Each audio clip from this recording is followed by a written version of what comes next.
It's no joke. It is very, very serious. Esports is here and now at our university over in Manilao. There is an esports program, and I am absolutely thrilled to be joined not only by Dr. Lawrence Camacho, the Dean of Enrollment up at UOG. Doctor, very good to see you as always. But we also got John Wigglesworth, who is the UOG Esports Triton Coordinator, now, John, I know that's not a virtual background behind you when it says Geek Out, but I'm going to say that's the coolest background I've seen, like, at least this week. Thank you. It's actually the local artist who works at the Vault. She came in and designed this background for us. Very cool. That's basically everybody's credo. And I'm going to go about maybe 30 feet back in our office right here to our very own Ken Sinicolas, who you may know has been instrumental in setting up esports on the island. You know, he's been a community manager. I don't want you to undersell Ken at all, but he's not only been instrumental, he has been basically the man when it comes to esports on Guam. Wow. I just want to give credit where credit's due, Ken, because a lot of people are late to this whole, what are you going to do when you grow up? Play video games? kind of thing. And I just want to make sure you get your propers. Thank you. Thanks, Chris. You got it. No, back to you, Jay. There you go. So, and Ken and I are both very, very proud alumni of the University of Guam. So to see UOG expand its offering, give other people the chance to actually make it into college by and if you're really good at video games and you have a passion for that, this is a gift and this is a way that you can actually go to college. So Dr. Larry, let's start with you and everything like that. What was your first reaction? Being in our age demographic and everything like that, when you heard that there wanted to start some program at the university level centered around video games. Sure, and I'll get to that in a second. But to Chris's point about, hey, what you're going to do when you go up, be like Jason and Ken. Go to the University of Guam, get your fine, wonderful, quality education from there, and do well for society, just like the two of you are doing. And I'm sure Chris and the gang there are also doing the same thing or have done the same thing. But we encourage everyone to answer that question posed by Chris about what you're going to do when you grow up. What you're going to do is you're going to go to the University of Guam and get that fine education. But, as always, thank you this morning again for this opportunity. KUAM, Chris, Jason, the gang up there, very grateful. I'm always grateful to promote the University of Guam and all the great, wonderful set of activities that we have going on here. We're excited about this coming fall semester. We have a lineup of student engagement, both in person and virtual. And we're going to talk about the virtualness of that here in a second. But all this is designed so that we can enhance the growth and the academic, acumen of our students with all these activities that are being offered here. Para-Hulu strategic plan, one of the biggest initiatives that we have in that Para-Hulu for the next 5 years here at the university is enriching the student experience. And how you do that is through student leadership, student organizations, athletics and recreation, the traditional, and then now this esports thing here.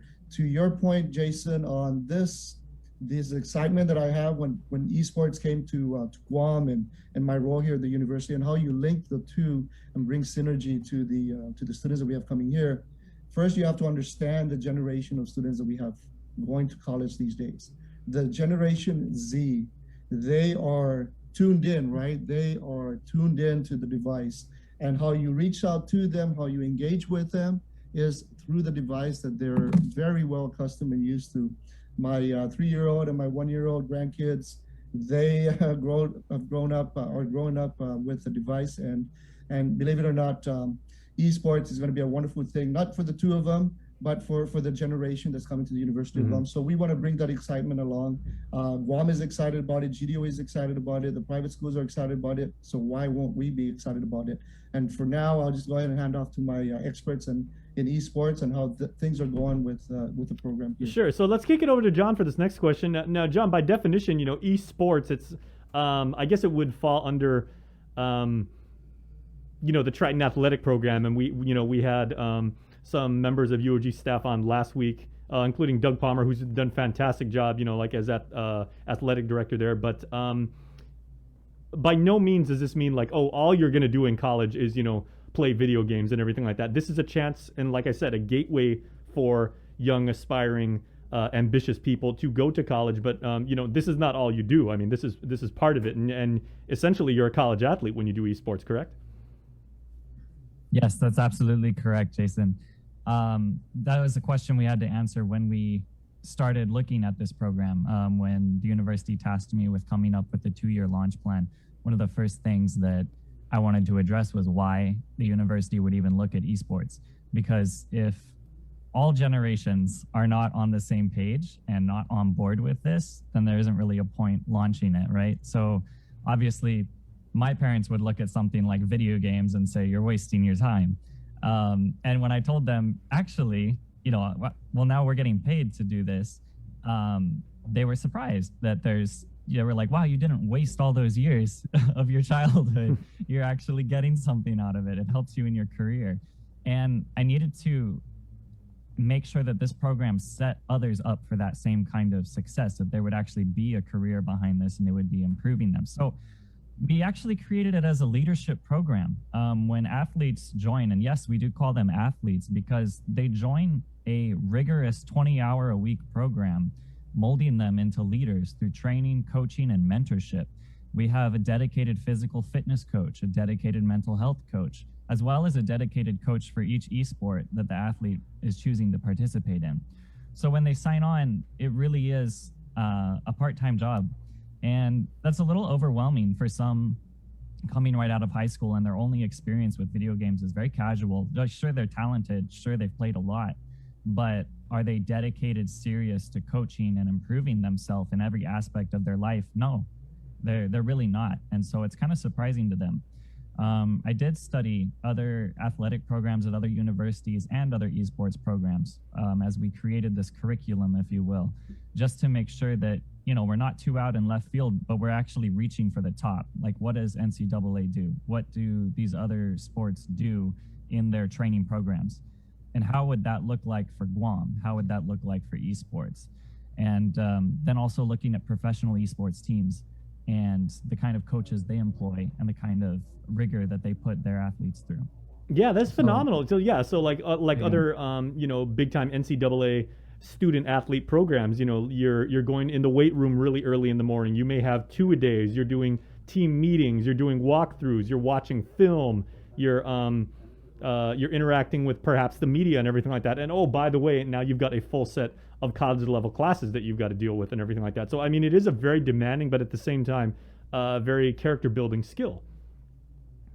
Absolutely. And what I do appreciate is, the university stepped forward and put $500 scholarships behind every athlete. Like, if you're going to sign on, you're going to give 20 hours of your life every week to this program.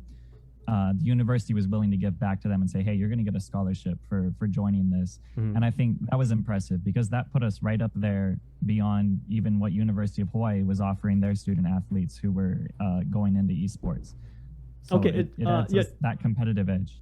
Yeah, John, as far as like now we're talking about maybe intercollegiate, like with athletic competition, and we talked with the AD last week about that. What are you envisioning maybe within the next couple of years down the road as far as local student athletes and esports competitors at UOG being able to match up against potentially anybody else over the internet and other big schools, because you're playing these internet connected games. You could technically have a match against anybody. And that's a phenomenal opportunity to get better really quickly. Yeah. What's great is that we already have, and we've already won. We were able to start scrimming. We joined the North American Collegiate Esports Association this January. And throughout this semester, we had our teams creating friendlies or scrimmages against other schools, the University of Seattle, Cal State Fullerton, pretty much all across the entire U.S. And our Super Smash team was actually beating the other collegiate teams consistently in these friendlies. Our League of Legends team is kind of struggling a bit, but they win some, they lose some, but these are just friendlies.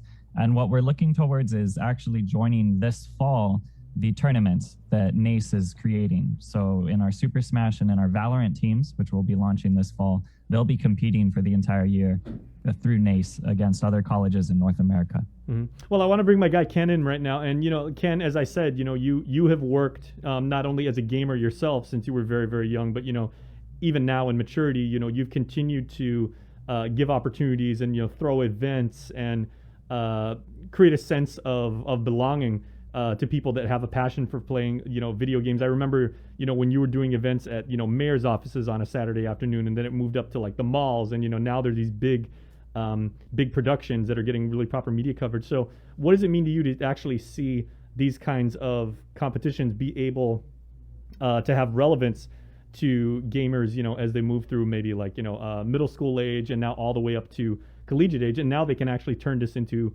what could be a very lucrative career?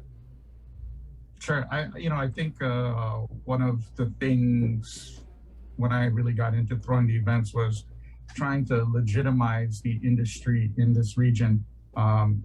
We see that Guam people, athletes are very skilled at different things, martial arts, jiu-jitsu, baseball, various sports, and eSports is no different to that, right? There's a skill and hidden talent on the island that just needs to be cultivated and grown. So really having the schools, whether it be high schools, middle schools, or at the collegiate level, legitimize that helps build a legacy and nurture a culture where gaming becomes widely accepted and kids can use a goal that's really attainable, that maybe would not be attainable if they were to play another sport. How realistic is it that a 5'8" kid is going to be playing in the NBA versus something of this nature? The probability is a lot higher. The opportunity is real. It's tangible, and they can achieve it. So really what John and Dean Camacho have done at the University of Guam, really taking a big step, like a leap of faith, if you will, to help bring something innovative to the island, to the school. Of course, there is the benefit that it brings in students, right? You're looking to grow the student enrollment body, but at the same time, you're really providing a new avenue for youth to kind of grow into and prosper. So okay. I'm very happy to see what John has done. Okay, well, John and Candace, there's years. questions for you guys can riff off each other as you see fit. But there's certainly people watching this right now who are saying it's like, wow, that's really really cool. And I agree with John. Is Guam is known on a macro level as the caliber out here is very very good. We've had some people that I know have competed in international tournaments who've represented the island and got like a lot of street cred, very good. So people watching us right now and they're like, wow, if I would like to compete in esports for UOG and get a chance to go to college and, like the dean said, major in anything I want and actually earn a college degree, how good do you have to be? Because I tell Ken all the time, when it comes to like 8-bit, like Excite Bike and Duck Hunt, I will destroy anybody. But like when it comes to like the newer fighting games, Super Smash Brothers and the Street Fighters and everything like that, like I am like total end of the line. You know what? I know John is gonna he'll elaborate it on a bit more, but the skill-wise, the skill is one thing. Like this is something that can be developed over time and repetition and practice and training. But what you really need is the commitment and the character and the potential to be a leader. And I think that's one of the things that's really important about the UOG program is that the gaming is one facet of it, but really it's just a medium to develop the individual personalities as leaders. And John has said countless amounts of times, they have a mental health coach, a physical fitness coach, there's leadership training. Like it really is a full-blown program that is comparable to stateside mainland college programs, if you will. And it's a big commitment, 20 plus hours a week. It's a lot. So props to John. Okay, go ahead, John. Yeah. Sorry, I just lost the question there. We're talking about. Can you repeat that, please? Yeah, Jason? if people are thinking like, how good of a gamer do I have to be if I want to make it as a UOG esports student athlete? Oh, just show up. That's what I would say. We're actually doing tryouts coming this August 11th and 12th. We haven't fully announced it yet, but that's what we'll do. We'll be broadcasting that soon and opening registration soon. And what our coaches do is they review everyone who's registered their interest, and then we personally invite you. So we'll be calling you, talking with you, and inviting you to attend tryouts. They'll be virtual, unless it's Smash. We'll be doing Smash in person. And really, it's from there, like Ken said, the coaches evaluate you, not just your skill in the game. You might be not that great, honestly. You might be all right, but they will see potential and they'll see you. They'll be looking at your character, how you interact with others, how you handle stress, how you handle a bad player on your team, how you handle not being a very good player on your team, how you handle people who are better than you. And they want to evaluate that and see your character, because our coaches are charged to develop each player to reach their maximum potential. You see, which so is basically what college is all about. It's a proper college it doesn't program. really matter where your skill is at. And then secondly, the coaches are creating the best possible team out of their given roster at their current skill level, right? So it's this process of they want to make the best team, but they also want to work on you and help you reach your best potential. So I wouldn't worry about it. Whatever skill you're at, if you're interested, hey, show up, see what's out there. And if you get stomped in tryouts, that's fine, because you can just try out again in the spring semester. I like those time odds. practicing on your own. All right, okay, so Dean, we'll give you the final word. We got about a minute left, but your closing thoughts on this new way that people can become participants in college. Yeah, it's multifaceted, right? So one of the elements as we had just discussed is the growth and the development of the individual students and how they become part of a team, how they learn leadership and develop from there on. The other opportunity that we see coming with this particular type program coming to the university is the partnership that we can have with the community. I mean, we're developing partnerships right now with the Laddie eSports, with the GDOE, even off island, and also the National Guard, as a matter of fact, Guam Army National Guard. So again, thank you this morning for the opportunity. We hope to see you again to continue to promote the wonderful things that are happening at the university.